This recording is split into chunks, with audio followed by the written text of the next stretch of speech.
Baklava হচ্ছে একটা Arabian dessert. এটা কিন্তু স্বর্ণের দামে মিষ্টির দোকানে বিক্রি হয়। এক পিসের দামে নিয়ে যায় 40 টাকা, অথচ আপনি বাসায় মাত্র 40 টাকা খরচ করে প্রায় 20টার মতো বানিয়ে নিতে পারবেন। তো চলুন কথা না বাড়িয়ে ভিডিওতে যাওয়া যাক। আর ভিডিওটি ভালো লাগলে প্লিজ চ্যানেলটি সাবস্ক্রাইব করে পাশে থাকবেন। বাকলাভা বানানোর জন্য প্রথমে আমি একটা বোলের মধ্যে নিয়ে নিচ্ছি 2 কাপ পরিমাণে ময়দা। 2 কাপ ময়দার সাথে স্বাদ অনুযায়ী কিছুটা লবণ দিয়ে দিব। আর এখন এখানের মধ্যে 1 চামচ পরিমাণে সয়াবিন তেল দিয়ে জাস্ট হাতের সাহায্যে একটু ভালো মতো মিশিয়ে নিব।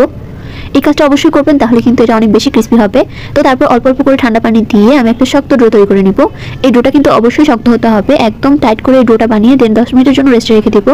এরপর চুলায় একটা প্যান বসিয়ে দিচ্ছি। এখন এখানের মধ্যে 1 টেবিল চামচ পরিমাণে ঘি দিয়ে দিচ্ছি। অবশ্যই কাজটা ঘি দিয়ে করবেন, তাহলে কিন্তু অনেক সুন্দর একটা ঘ্রাণ আসবে। দেন এখানের মধ্যে আমি দিয়ে দিচ্ছি 4 চা চামচ পরিমাণে সুজি। এখন এই সুজিটাকে ঘিয়ের সাথে একটু ভালো মতো মিশিয়ে দিয়ে দিচ্ছি 2 চা চামচ পরিমাণে চিনি। চিনিটা স্বাদ অনুযায়ী দেওয়া যাবে। এখন ভালো মতো মিশিয়ে একটু ভেজে নিব। তারপর এখানের মধ্যে আমি 4 টেবিল চামচ পরিমাণে পানি দিয়ে দিচ্ছি। পানিটা দেওয়ার পর সুজির সাথে পানিটাকে ভালো মতো মিশিয়ে নিতে হবে। এটা মিশিয়ে নেওয়ার পর যখন দেখবেন একদম আঠালো হয়ে এসেছে আর পুরো প্যানটা একদম খালি হয়ে গিয়েছে, তখনই বুঝবেন যে এই পুরটা একদমই রেডি। এটা কিন্তু আমরা বাকলাভার ভিতরে ইউজ করব। তো এখন এই পুরটা চুলা থেকে নামিয়ে নিচ্ছি। আরেক পাশে আমি একটা বাটির মধ্যে নিয়ে নিচ্ছি 2 টেবিল চামচ পরিমাণে গলানো ঘি। এখন এখানের মধ্যে দিয়ে দিব 2 চা চামচ পরিমাণে কর্নফ্লাওয়ার। তো এখন ঘিয়ের সাথে এই কর্নফ্লাওয়ারটাকে জাস্ট ভালো মতো একটু মিশিয়ে নিতে হবে। এটা কিন্তু ডালটার কাজ করবে। ডালটা কিন্তু বাসায় সবসময় অ্যাভেলেবেল থাকে না, তার জন্য আমি আজকে ঘি দিয়ে তৈরি করে দেখাচ্ছি। আর এটা কিন্তু একদম পারফেক্ট একটা রেসিপি। আমি আপনাদেরকে গ্যারান্টি দিয়ে বলতে পারি, এই রেসিপি দেখে হুবহু বানালে কিন্তু আপনার বাকলাভাটা একদম পারফেক্ট হবে। তো এর মধ্যে কিন্তু আমাদের ডোটাও কিন্তু সফট হয়ে গিয়েছে, দেখতে পাচ্ছেন 10 মিনিট রাখার ফলে কিন্তু এটা অনেকটাই সফট হয়ে গিয়েছে। এখন এই ডোটা থেকে আমি 5টা লেচি কেটে নিব, অর্থাৎ আমি এখানে 5টা রুটি বানিয়ে নিব। নর্মালি আমরা ডেইলি যেভাবে রুটি বানাই ওইভাবেই কিন্তু 5টা রুটি বানিয়ে নিতে হবে, তবে এই রুটিগুলো তুলনামূলক একটু পাতলা হতে হবে। আর রুটির উপরে আমি কিছুটা পরিমাণে আটা দিয়ে তারপর রুটিগুলো বানিয়ে নিয়েছি, চাইলে ময়দাটাও ইউজ করতে পারেন। তো আমি একে একে 5টা রুটি বানিয়ে নিয়েছি। তো এখন একটা রুটি নিয়ে নিব।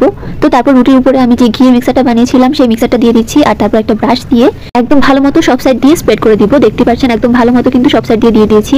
আর এখন উপর দিয়ে কিছুটা পরিমাণে কর্নফ্লাওয়ার দিয়ে দিব। আর তারপর আরেকটা রুটি বসিয়ে দিচ্ছি। সেম প্রসেসে আমি আবারও ঘিয়ের মিক্সারটা দিয়ে দিচ্ছি আর সাথে দিয়ে দিচ্ছি অল্প একটু কর্নফ্লাওয়ার। দেন আরেকটা রুটি দিয়ে দিব। তারপর আবারও আমি ঘিয়ের মিক্সার দিব। তারপর আবারও কিছুটা পরিমাণে কর্নফ্লাওয়ার দিব। এই প্রসেস ফলো করে আমি 5টা রুটি দিয়ে দিয়েছি। আমি কিন্তু কোনো কাট করিনি, সবগুলো রুটি আপনাদেরকে দেখিয়েছি যাতে আপনাদের বোঝার সুবিধা হয়। তো সবগুলো রুটি দেওয়ার পর যেহেতু এটা এখন অনেকটাই মোটা হয়ে গিয়েছে, সো এখন এটাকে আমি আবারও একটু বেলে নিচ্ছি। আলতো হাতে এটাকে আমি আরেকটু বেলে বল করে নিব। তো এখন এটাকে আমি এক পাশ দিয়ে এরকম ভাবে সিল করে দিচ্ছি।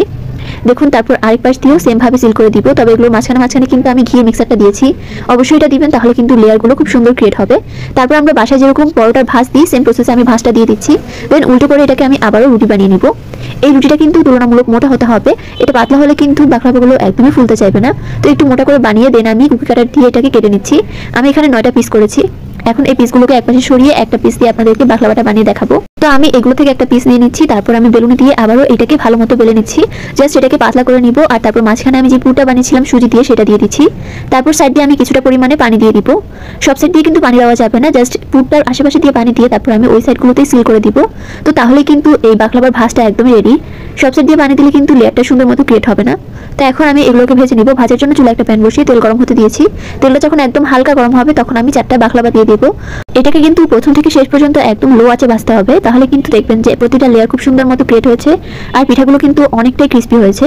তো দেখতেই পাচ্ছেন কতটা সুন্দরভাবে সবগুলো পিঠাই একদম লেয়ার ক্রিয়েট হয়েছে। এখন জাস্ট লাল লাল করে ভেজে চুলা থেকে নামিয়ে নিয়েছি। দেখতেই পাচ্ছেন সবগুলো বাকলাভা একদম রেডি। আর ভাঙার আওয়াজ শুনে বুঝতে পারছেন যে কতটা ক্রিস্পি হয়েছে এগুলো। আমার আজকের এই ভিডিওটি ছিল এই পর্যন্ত। দেখা হবে পরবর্তী কোনো ভিডিওতে। আল্লাহ হাফেজ।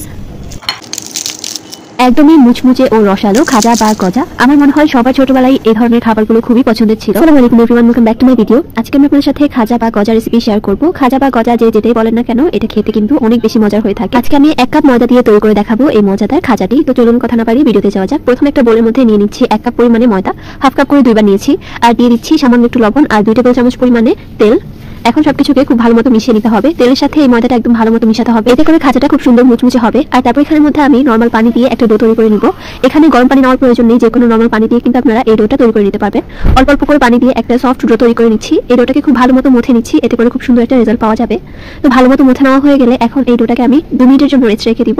তো ফিরে আসলাম 2 মিনিট পর। এখন কিন্তু আগের তুলনায় আরো কিছুটা সফট হয়ে গিয়েছে। এখন এটাকে আরো কিছুক্ষণ ভালো মতো মুথে এটা থেকে আমি লেচি কেটে নিচ্ছি। আজকে 1 কাপ পরিমাণে ময়দা দিয়ে আমার 5টা রুটি হবে। দেখতেই পাচ্ছেন 5টা ভাগে ভাগ করে নেওয়া হয়েছে। এখন এখান থেকে একটা লেচি নিয়ে নিব আর তারপর উপর দিয়ে দিচ্ছি কর্নফ্লাওয়ার। এখন কর্নফ্লাওয়ার দিয়ে এই রুটিটাকে পাতলা করে বেলে নিতে হবে। আপনারা চাইলে ময়দা দিয়েও বেলে নিতে পারেন, তবে কর্নফ্লাওয়ার দিয়ে রুটিটা বেলে নেওয়ার পর রুটিটা কিন্তু খুব সুন্দর স্মুথ আর একদম পারফেক্ট হবে।